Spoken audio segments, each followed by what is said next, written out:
And so I'm not surprised that there is a lot of like, what does this mean if I'm a member of more than one racial group? What does that mean for my identity? Or if I am a member of a racial group, but I'm raised by people of a different racial group, what does that mean for my identity? And so what I would say for parents is like, you have to be aware that that is a journey, number one, and then learn how to support it.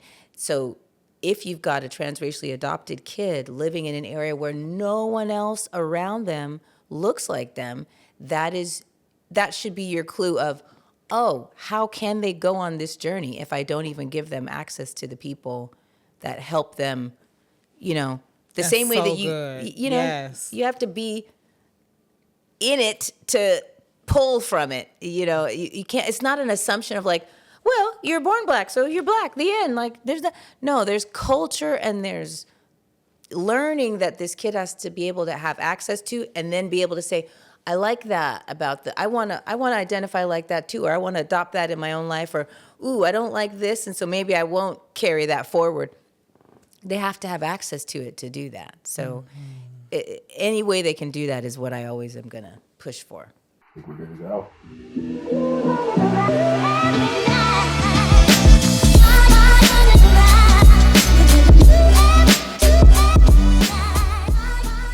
Hello, and welcome to this edition of Heritage Talks. We're having our back to school edition, and I'm so excited. We have a very special guest with us today. We have Dr. Jen in from LA. And we're going to be talking all things mixed race on this edition of Heritage Talks. So let's just get right into it. Dr. Jen. Yes. Welcome. Thank you. Tell us all about Free to Be Collective and what inspired you to start it, and what is it doing for families? All right. Well, Free to Be Collective, this is my, organization that I started maybe just a few years ago, honestly. So it is relatively new, and my whole goal behind it is it's really for any marginalized group to be encouraged to have representation, visibility, and again, the freedom to be exactly who they are. The reason why I named it Free to Be is because there are just so many groups, but specifically the mixed race population, that is pushed and expected to identify a certain way, to just fit into a certain box. And so there's a lot of like pressure and constrainment. And so this is where I want you to be free, just free to be yourself. Stop worrying about what everybody else wants you to do and who they want you to be. So that's where the name came from. Within that organization, I am providing services and support for families raising mixed race kids, again, because the family themselves are also marginalized. This is not a quote unquote normal or typical setup for a family. And so the families also need support too. So my background, just before I started Free to Be Collective, I'm a psychologist. I'm a clinical psychologist, and I have a private practice in Los Angeles. And I work with all different people, again, all marginalized populations. A lot of times it's women of color, a lot of teenagers, but a specialty area is the mixed race population. So I see a lot of mixed race adults, a lot of mixed race teens. And because I am only licensed in California, I can only see those families. And Free to Be came out of that, where I said, you know what, not only do I want to reach more people, I know there are a bunch of families that live in the Chicagos or the Wisconsins or the Floridas of the world, and they don't have access to the education they need, the services, the support that they need. So the Free to Be Collective provides the coaching for the parents of these kids. It provides other products and services for either the kids or the parents, and that those can be, span the globe, really, not even the United States. I have clients in Canada, England, et cetera. So that's a little bit about how the Free to Be was an outgrowth of the work that I was already doing. Yeah, and I love it. I love the boldness. Yes, with which you lead your organization. And also one of the things that I love is the boldness of the posts that you put out there on Instagram. If you're not following Free to Be, you should be following Free to Be Collective on Instagram so you can see the valuable information and resources that she's putting out there. And I'll just jump in. The Instagram page is still Dr. Jen Psych, DrJennPSYCH. So you want to look that up, and then you'll see all the educational posts about,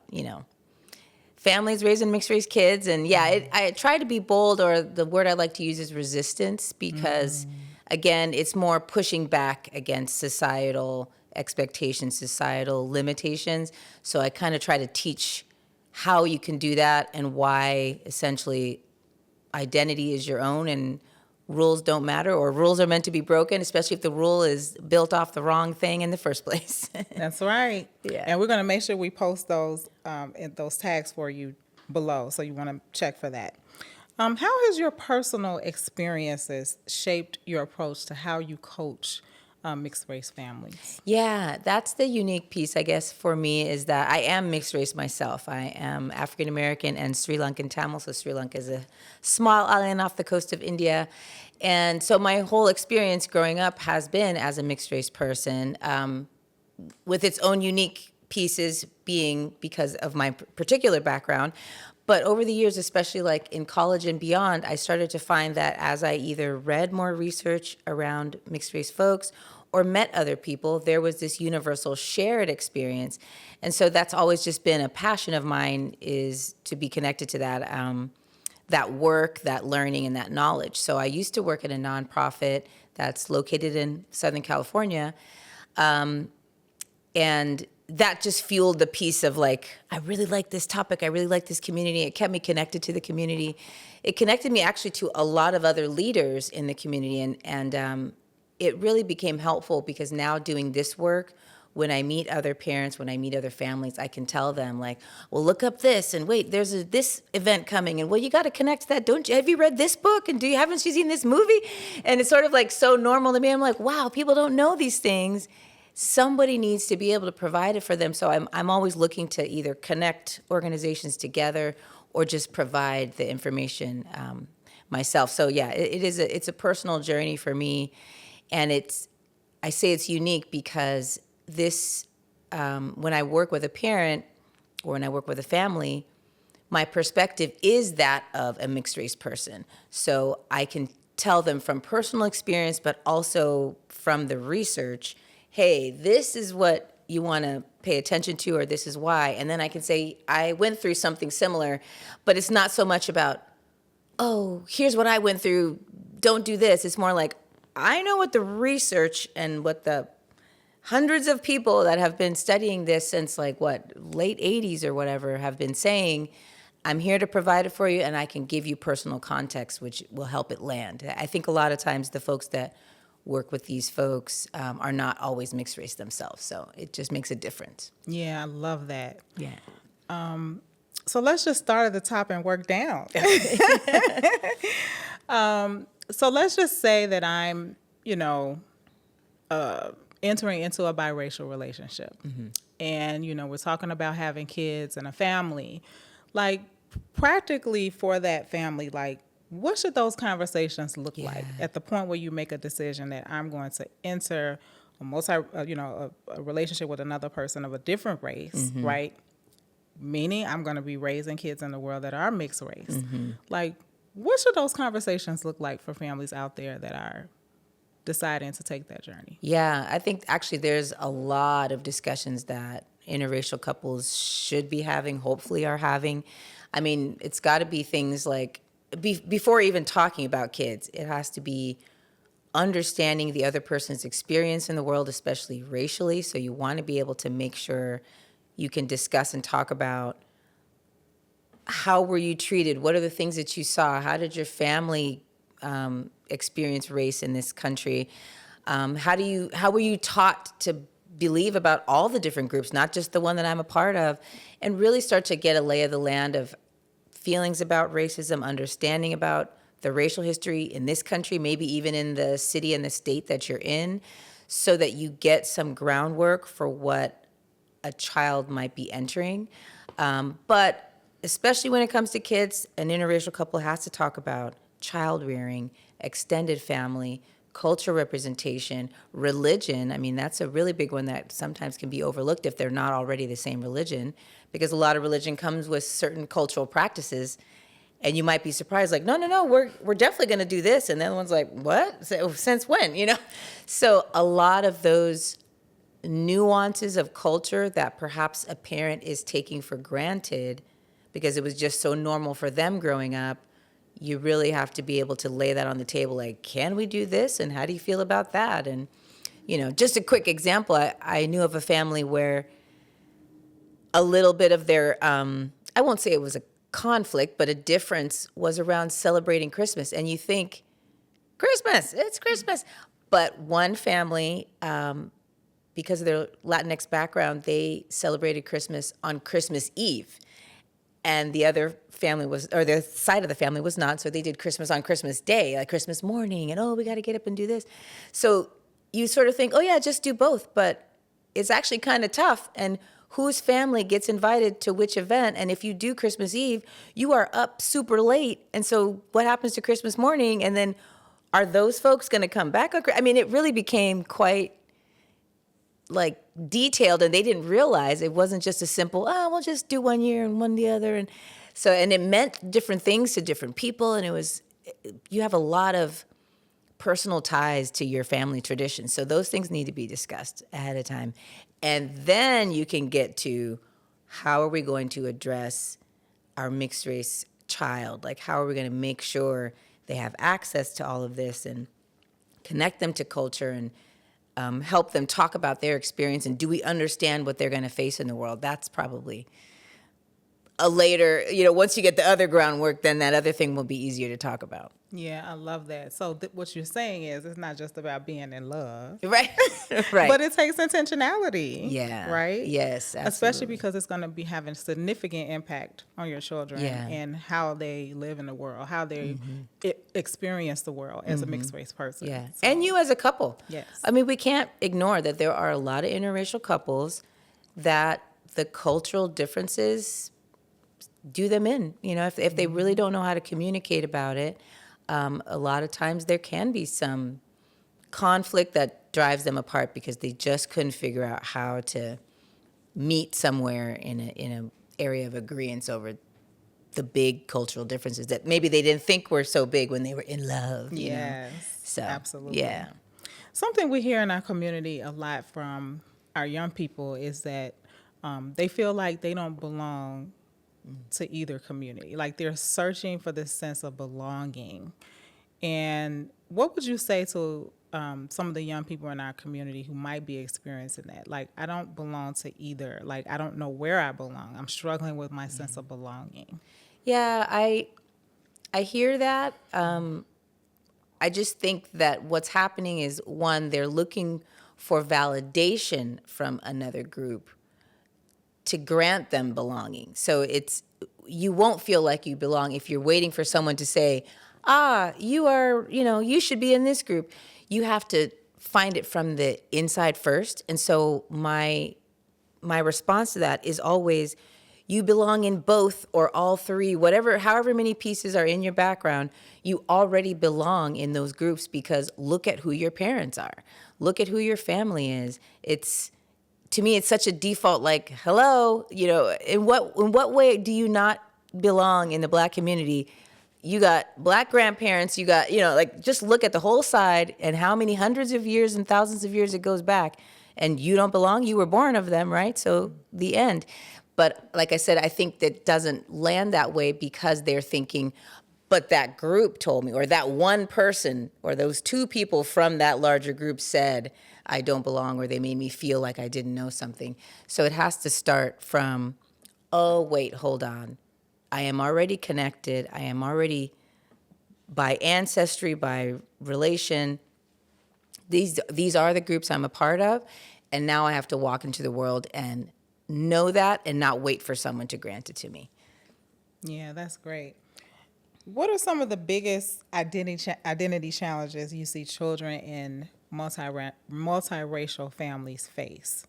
Yeah. Like where I'm struggling with that sense of who I am, particularly for families in our community who are in transracial adoptive families, where I'm living in a community where I don't see a lot of representation, but I'm trying to find it, right? And so what do you say to that? Like that sense of identity and that building that identity. What do you say to the parents, and how can they help foster that in their children. Yeah, I mean, I do separate it out a little bit for transracially adopted kids versus a mixed race kid.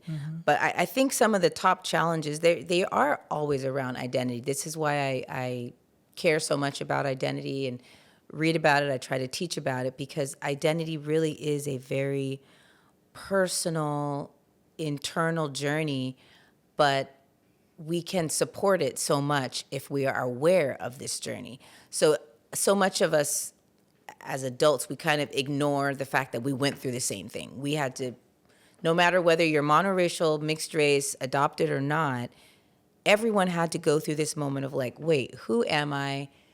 How does what someone told me I need to be fit with who I am? The easiest example would be to just think about,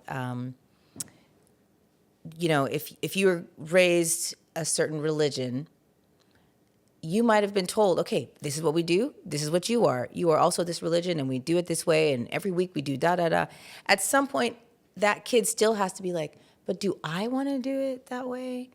Am I going to continue? Can I stay home from church today? What? What do you mean you want to? Well, and then No. and then that kid might be like, okay, never mind. We're just going to go. We're going to go ahead and go. But maybe when that kid gets to college, when it's a little bit safer, they're not going to get in trouble. Maybe even older, they might be like, you know what? Actually, I don't agree with that part of it. And actually, I don't like this. And maybe I don't want to go every week. So that is a journey. And there's a lot of pain in there. Sometimes people, to quote unquote, leave or change their religious practices can be like, oh, can I do this? Should I do it? So that's an aspect of identity, and so race is too. So there are so many facets to that. And so I'm not surprised that there is a lot of what does this mean if I'm a member of more than one racial group? What does that mean for my identity? Or if I am a member of a racial group, but I'm raised by people of a different racial group, what does that mean for my identity? And so what I would say for parents is you have to be aware that is a journey, number one, and then learn how to support it. So if you've got a transracially adopted kid living in an area where no one else around them looks like them, that should be your clue of, oh, how can they go on this journey if I don't even give them access to the people that help them, the That's same way so that good. Yes. You have to be in it to pull from it. You can't, it's not an assumption of well, you're born black, so you're black, the end. There's culture and there's learning that this kid has to be able to have access to, and then be able to say, I like that about I want to identify like that too, or I want to adopt that in my own life, or, ooh, I don't like this, and so maybe I won't carry that forward.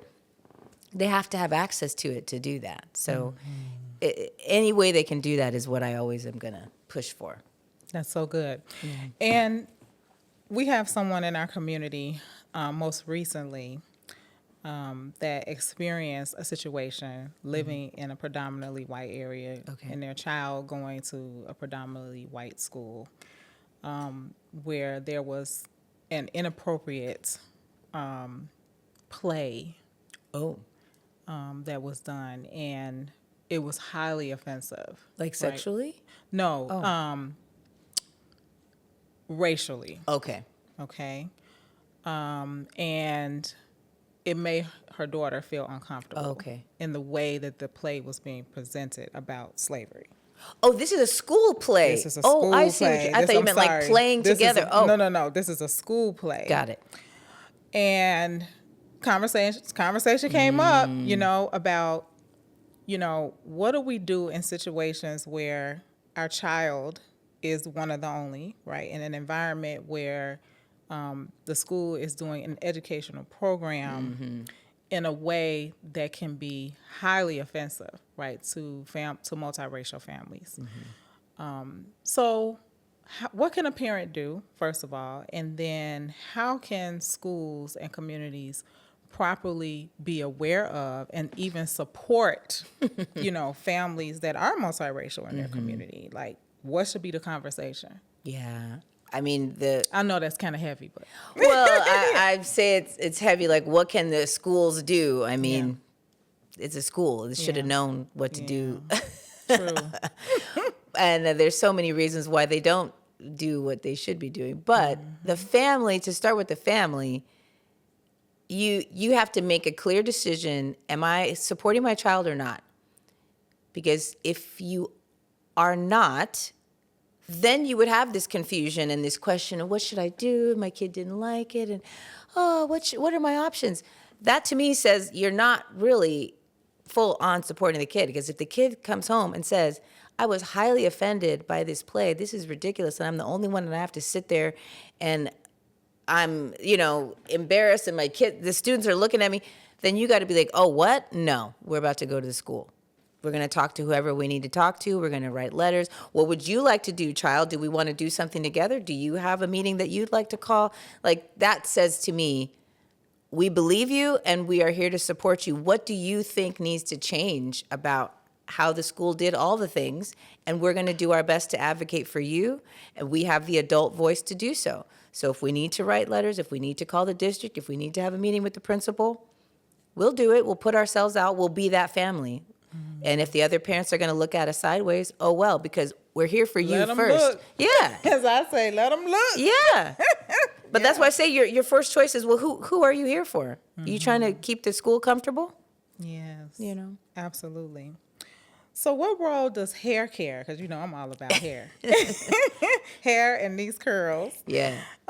What role does hair care, cultural connection, and representation, how does that impact a kid's sense of self and how important it is? Oh, my gosh. So if this is a kid that, honestly, all hair care is important, right? And to some extent, hair does come up, especially in mixed race kids, no matter their background. So you could have a child that is, Asian and white, for example, East Asian and white, and we might think, hair, what's the big deal? But sometimes that can have quite an impact on how they see themselves if they are Asian and white, but their hair is like light brown, and they feel like, oh, I would look more Asian in their mind if my hair was like jet black, like whatever my parent has. So hair shows up in a lot of different ways for mixed race kids, but especially when you have a child that has a parent of African descent, the whole diaspora, no matter whether it's Caribbean, Africa, whatever, that it becomes a whole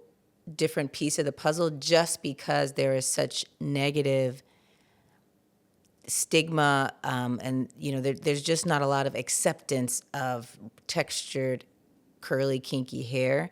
And so for a child to have that and have a parent that doesn't understand the importance of that, that's the first big piece of identity that can turn into like internalized kind of shame and self-hatred because they haven't been taught to understand, number one, what it is that grows out of their hair, but they're not taught to understand what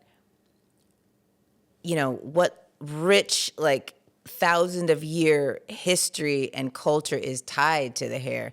So once you're able to do that, once this child is able to have that exposure and education, it changes the game big time. I'm just working with a mom right now where she was able to, first, the daughter is not a fan of her textured hair at all. She wants mom to. We find that a lot. I'm sure. Yeah. She's your mom. The girl just tie it back, put it away. Like I don't want it out at all, because it doesn't hang or something like it's supposed to. This is a little girl. So, with some support, because mom's like, I also don't know what I can do with it. So even I'm struggling on how to like make some styles for her. She was able to make friends at work that had similar texture hair. This is a good enough friend that they can come over, and they were able to do some braids on the little girl, like some cornrows. And we're just finding all the ways of like finding a couple TV shows where here's some styles, and here you have this neighbor who looks like you, and she's got her hair in that style, and can we do your hair? And little by little, this girl's like, oh, and the son is like, can you do my hair too? There's just this whole of like, oh, wait, we can embrace this. I like this style. I like the way it looks. And the parent feels empowered because they're like, okay, I think I can also try to do this next time if this friend is not available. So, yeah, that's good. And I'm going to tell you parents out there, you can do it. yeah.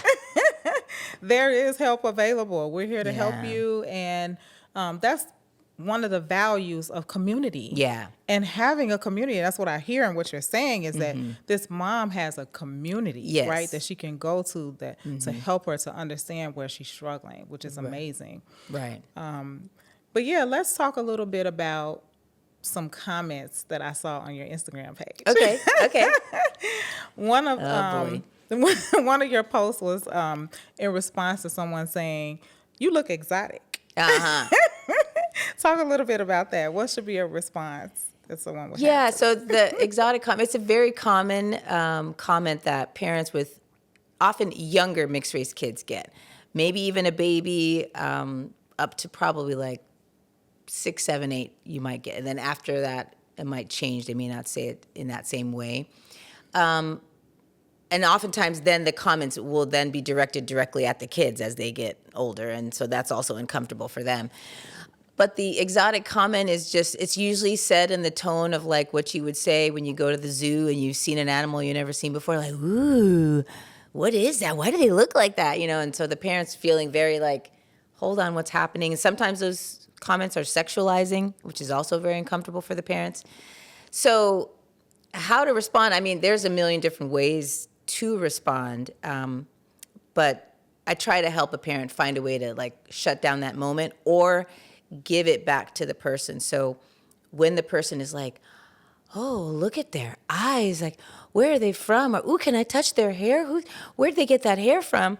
You can kind of say, oh, you know, what do you mean their eyes? Like, they're just eyes. I'm not sure what you mean. And kind of make them spell it out, make them uncomfortable, make them realize what they're doing and being intrusive and being, you know, nosy, essentially. That's good, Jan. Yeah, so that they can kind of take, otherwise the parent feels a lot of pressure to kind of be like, well, now I have to like explain this whole family background and why my kid looks the way they do. Why aren't you asking all the other kids why they look like this? You know, it's a burden that the parent is now having to bear when really the other person is the one that has the curiosity. So you tell us why you're curious. Why do you need to know this information? Why did you have to stop your day to come and ask us about our lives? You know, so, and I think in some instances, the parents can then teach the kids how to respond as well. I was working with a mom, she lived in the Northeast, and her daughter not only had big, you know, beautiful curls, like textured hair, but it was red. And so the mom was not able to catch on at first because she would realize that people were in the grocery store just leaving their cart right where they were and like running over to the kid to try to touch her daughter's hair or be like, oh my God, yeah. And so at first she's kind of like, what is happening? And even the daughter would sort of be like, hands in my hair. So she had to work, because it happened so much every single day, that she and her daughter worked together, which empowered the little girl because she felt like, well, my mom's got my back. So now when people come up to her, the little girl can say, she has a bunch of different responses of like, nope, step back, like don't touch my hair, like I'm not okay with any of what you're doing. And the mom can back her up. And this is how they deal with some of these very exotifying like moments and comments. So, you know, there's, like I said, there's so many ways to deal with it, but I always try to take the empowering approach. Like, this is not your problem, it's other people. Yes, that's so good. And one of the things that I always say is that, you know, our families are very different, you know, and sometimes, you know, people are just amazed, you know, and they're just curious, really, but they just don't know how to approach it. And so what are some common misconceptions you think that people have in general about mixed race families? A lot of misconceptions. What are the most common misconceptions? Probably one that there's some fetishizing in the relationship, like, oh, I see what you did. Like, oh, you're married to whoever, fill in the blank. Oh, yeah, I heard they're all like this. You know, some sort of sexual stereotype is applied to whatever the group is, whether it's, you know, Asian, Latina, you name it. So there's usually some commentary about that. And maybe if one of the parents is from another country, there's a misconception of like, oh, you got together to get your green card, or they're using you, huh? Or just, you know, just stuff like that. And then when it comes to the kids, it's often who do I identify with more? How are you going to raise them? Oh, well, they look, this to me. Are you going to raise them that? And oh, certainly. Oh, they look so much more. Let's say if they have a white parent. Oh, they look so white. You should just raise them white. That's just better. Wow. Those are often misconceptions that people have, and their own beliefs that they then put on the family. And no one really assumes that this could be a couple where these are two people that just went to college together and they fell in, like, this is actual families. I mean, at least 3 or 4 families that I work with, they're like, we just met in college and I wasn't trying to plan to marry someone who wasn't of my racial group, but we just did. And this is what happened and we worked it out, People don't assume that. Yeah. And I love that. I mean, because you can't really, or you shouldn't. Like, you should fall in love with who you want to fall in love with. Right. Yeah. And so you shouldn't say, oh, well, I don't want to fall in love with them because they're this race or whatever the case may be. People should be able to be free to be able to be in relationship with who they want, right? Yeah.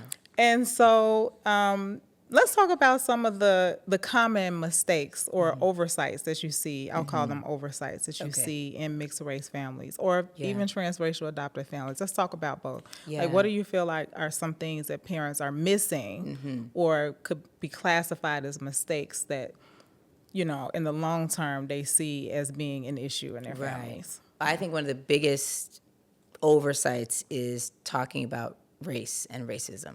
There are so many families that are either raising a transracially adopted kid or a mixed race kid, and they never open the topic about race or racism in any way. I think that is a humongous oversight. If nothing else, you already have a family structure that challenges everything we know about or everything we believe about race. And so to not open that discussion within your own family really sets the kid at a loss, because all the rest of the kids are going to see that this family doesn't quite, match whatever we expect race to do. And so they're going to ask that kid to explain themselves, explain your existence, explain why you look the way you do, explain why your parents look like that, and explain adoption, explain all the things. And if this kid has never had any discussion about it, they are going to be shocked and stuck in silence.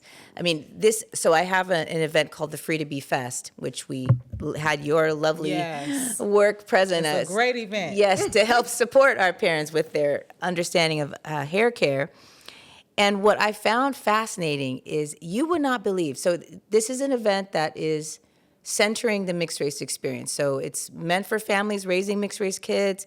It's meant for mixed race folks themselves and anybody else that loves them, And I think everybody would be so surprised at how many people, either from the audience or on one of our panel discussions, said that they were never even told what race they were as a child, and they had to figure it out on their own, or that their peers would tell them, I think you're this, and they'd be like, oh, okay, maybe I guess that makes sense if that's what they're supposed to look like. But imagine, so a lot of these were funny stories because these kids would then go back to their parents and say, oh yeah, well, because I'm Puerto Rican, and the parents would be like, what? Since when are you Puerto? And they're like, wait, what? I'm not? And the parents are like, of course you're not. But the kid's like, how was I supposed to know? You never, and everybody's asking me what I am, and I don't know what to answer. So I was just shocked. I'm like, how many families are out there not even basically saying, hey, did you know this parent is this, and this is this, and that means you are both or 3 or whatever. So I think that is a big, big oversight. That's what I mean, very basic level. Are you even telling your child what their background is? Especially for transracially adopted kids. There are so many that, and there are some really interesting documentaries out there about this, where a transracially adopted kid, the one I'm thinking of is a person of African descent, was never told anything, but I think he might have been mixed race as well, but his skin was just a little bit lighter. And they just tried to be like, oh, no, you just have a tan.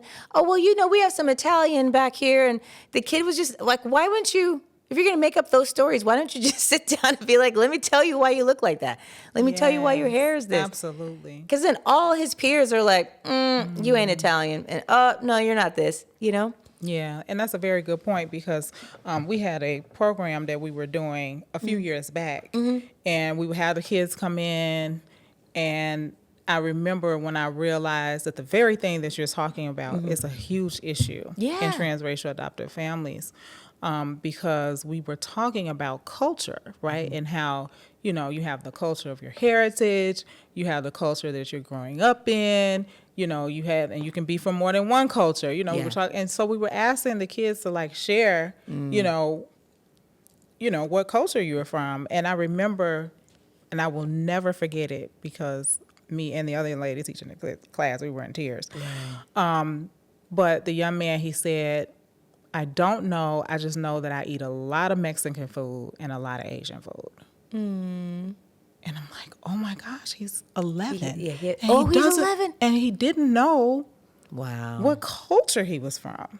Right. And, you know, later on we learned he was Puerto Rican. But it's like, you're 11 and you don't know? Like, that should never happen. Yeah. Right? A person has to know, you know, what culture they're from. So I agree with you. I think that's a huge oversight that parents are missing. And even making that culture part of your family. Yes, that's the other oversight. It's not the culture I'm from. Right. But it's the culture that my child is. And we have to embrace every part of who our family is in this multicultural family that we have, right? Yeah. And so I agree with you. I think that's a huge oversight that parents are missing. Yeah. And also, as you said, seemingly so basic. Yes. Right? So let's talk about the importance of community. Okay. Because parents, you got to have it. So Yeah. I want Dr. Jen to address it. Yeah. How important is community and having that? Oh, like you said, we could probably stop right there. You need community. The end. Like, you have to have community. And the way I try to approach it, I think we talked a little bit this morning at our other event, I try to think about three things. So depending on the background of the family, I'm thinking of a mixed race kid where one parent is from one racial group and the other parent is from a different racial group. Many times you can have a parent that is also from two different racial groups. So it could be two, it could be three, it could be more. But there's three areas of community that you would need. So you'd need the community of one parent. So connecting them to either extended family and that larger community. You need the community of the second parent. And then you need this third community, which is the mixed race community, right? Or in this case, if we're talking about transracially adopted families, you need the community of other transracially adopted families. You need to be able to have... So good. Yeah, you need to have valuable. your kid meet, not only know, okay, this is the culture of my parents. Maybe I'm adopted by two Polish parents. Great, I need to learn about that. Fine. I also need to understand and be connected to the community that I am. If I'm an African-American child that is adopted by them, well, I need to be connected to this African-American community.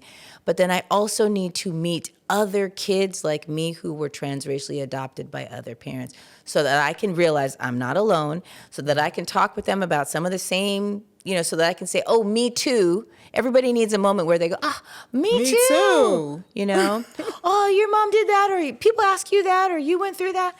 So for the mixed race folks, it would be the mixed race community and then again, all the cultures that they are a part of. So in any and all the ways that you can find and connect to community in the most intimate of ways is what I would suggest. I think a lot of the parents that I sometimes talk to start with, I'm connecting them to their culture because I hung some, pictures in the house. And I'm like, that's great. That's representation. The community is the people. So we need you to get to the people as well. Oh, well, they're not close by and I don't really know anybody. Okay, well, we're gonna go meet some. We're gonna go start from scratch. And if you got Nigerian situation going on here, we're gonna go down to the Nigerian restaurant, or we're gonna find, if we can't, we're gonna find an African restaurant because someone in there is going to know somebody that's Nigerian. And then you're going to to be uncomfortable, and you are going to meet people, and you're going to make small talk and say, where do the other Nigerians hang out? Is there another festival? Is there something on the weekend? And then you're going to take your kid to that. You know what I mean? That's the community is the people, because we want the nuances of culture to be learned by the kid. You know, that's why it's so beautiful that you have a salon, because it's not just about hair care. Now this kid can go in there and hear Black women doing Black women things, and they don't explain it, but the kid just absorbs it, and they're like, ooh, oh, that's funny. Oh, so this music, I heard this song last time I was here, you know. Yes. And then start to understand, this is culture. This is unique to this group of people. That's right. You can't learn that by just hanging one thing on the wall. You can't, and the salon is the best place to learn Black culture. I love it. Yeah. You know, I had to tell one of our moms, because she was like bringing snacks and stuff, and I said, girl, you have to bring that here. Mm-hmm. She want these snacks.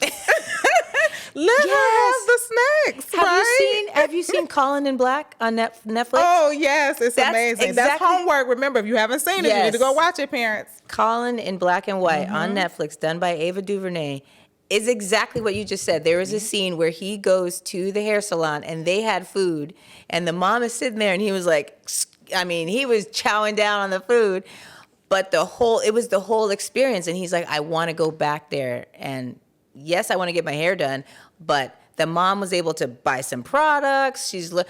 All the things happen in that moment, and that is such a rich piece of culture. It is, and you want to make sure your kids are immersed in that as much as possible, and you too. So don't just let them eat the food. You should be eating it too. Right. Don't just let them learn how to cook the food. You should be cooking it too, right? Exposing them to all aspects, right? And it takes intentionality. Mm-hmm. And be intentional. That is the word for today. Yes, I agree. Be intentional. And even in part of that whole free to be, there's a part of intentionality to that too. Absolutely. Right? Absolutely. Because you can't be free to be who you are, right? If you don't learn to be comfortable in the uncomfortableness. Right. And that takes intentionality. Yes. So let's talk to those mixed race kids that might be out there watching this. What's one word of encouragement that you would give to them? Especially, we talked about this earlier, like if they're struggling with their own mental health, you know, like around being mixed race and maybe not having such a great upbringing, right? And I'm still struggling with some things. Like, what do you say to them as a word of encouragement? I think two things. One is to the side of like struggle. I think a lot of times mixed race kids can feel like it's a very lonely experience. Again, like nobody really understands what I'm going through. They don't really get it. So the first word of encouragement would be connect yourself to the mixed race community. Even if you have to start online, there are safe pages and places where you can connect to other mixed race folks. Again, I'll give you one page is Mixed in America. You can check out my Instagram page. It is, I create a space that is supportive and safe for mixed race folks. If people go crazy in my comments, you're blocked. That's it. You can go somewhere else and find all the hatred of mixed race folks. I'm not going to allow it to just pile up on my page. And I think a couple of those other pages do that as well. But then my second piece is, my word of encouragement is to not look for the validation or the belonging from other people. You don't look to be told that you're enough of whatever the thing is, Asian enough, Black enough, Latino enough. You don't look for that from other people, because there is no one answer. You're going to get yes from one person and then two no's from these people, and then these people over here are going to say, nah, not at all. And where do you get your final answer? You got to ignore that. You can't look for the enoughness from the outside, because the outside doesn't even agree with each other. There are monoracial people, meaning two parents that are both Black, for example, who also get told they're not Black enough. So at what point, who really gets to be Black enough, and who agrees on the one person that is Black enough? Someone's always going to sit back and be like, nah, you just did that thing, you're fired, you lost your Black card, So you can't go to that. You have to that's why I say you have to focus on ancestry and who do I know myself to be already, and that is enough. And if I need to learn culture, then I will go and do that. But I'm not going to wait for someone else to tell me I'm enough, to tell me I belong, to tell me I'm doing it right or doing it wrong, because that never ends. Yeah, that's so true. Well, I love this amazing organization that you created, and I just encourage all of you to get involved. But what's next for Free to Be Collective? Oh, well, what's next for the Free to Be Collective? So we now have like an offshoot, which is a nonprofit. That's the Free to Be Fest. So I was going to say what's next is Free to Be Fest next year is September 19th, and it's going to be a day-long event for anyone who is mixed race, and also for the parents who are raising transracially adopted kids. If you said to yourself, ooh, I do want my kid to meet other mixed race folks, or I want to meet other parents like me, that's one of the events that you can come to. So that's what's kind of coming next. And then as far as the Free to Be Collective, what's next is I continue to do the parent coaching, and I have my parent community, and hopefully I'll be putting out some affirmation cards for mixed race kids pretty soon, so that'll be fun. I love that. Affirmation is so important, Yeah. especially for kids Yes. that are struggling with identity and, Yeah. and healthy self-esteem and development. You got to have those affirmations going. Yes. So I can't wait to see your affirmation cards. Yay! Tell people how they can reach you. You can follow me on almost all the socials at Dr. Jen Psych, and that's DRJENN. It's 2 N's with the word psych. And then you can email me at drjen with 2 N's at freetobecollective.com. Okay. Yes. Well, thank you for being with us. Thank you for having me. Yes. This is so fun. And thank you all of you being here with us. I'm so excited because at Styles for Kids, we are celebrating 15 years of impact in this community. And I'm so excited to be celebrating that with all of you. And so we are looking for 500 champions to support Styles for Kids with a monthly gift of $15 a month to say you are with us and that you support us for the next 15 years. So you're going to see information right below here on how to give. And so become part of the family, become a champion for Styles for Kids, and make sure that we're here to continue giving valuable resources to families for many, many years to come. We also want to send a special shout out to our sponsor, K18 Hair. Thank you for always being there for us. So that concludes this edition of Heritage Talks. We'll be right back here in November for Adoption Awareness Month. Until then, take care.